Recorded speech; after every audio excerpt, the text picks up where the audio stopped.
DJ Manish Anjo.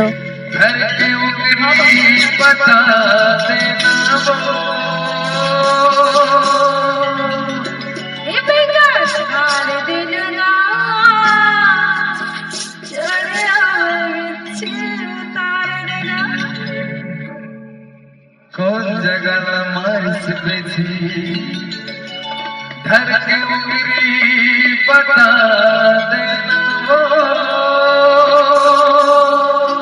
DJ Manish Anjo.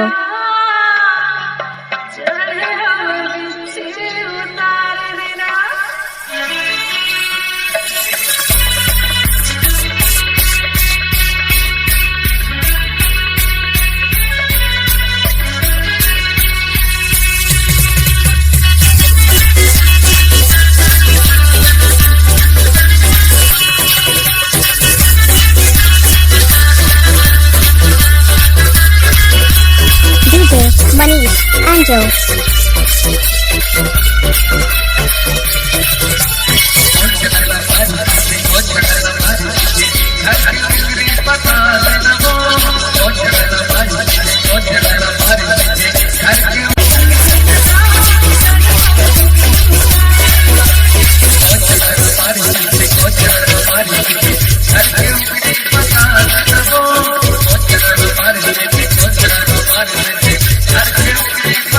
DJ Manish Anjo.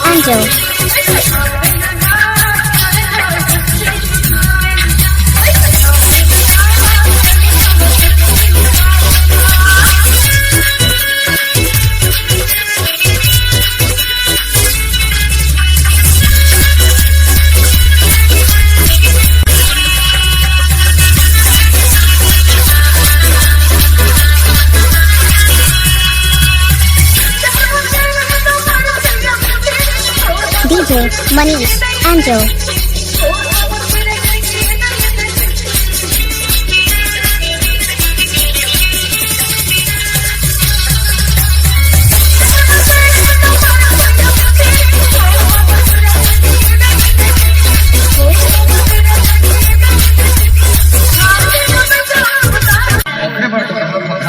बता देना होगा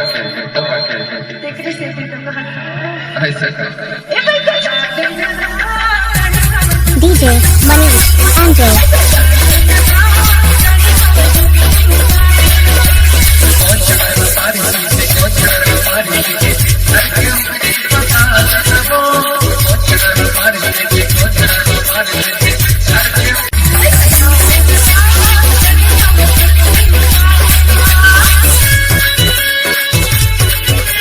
DJ Manish Anjo.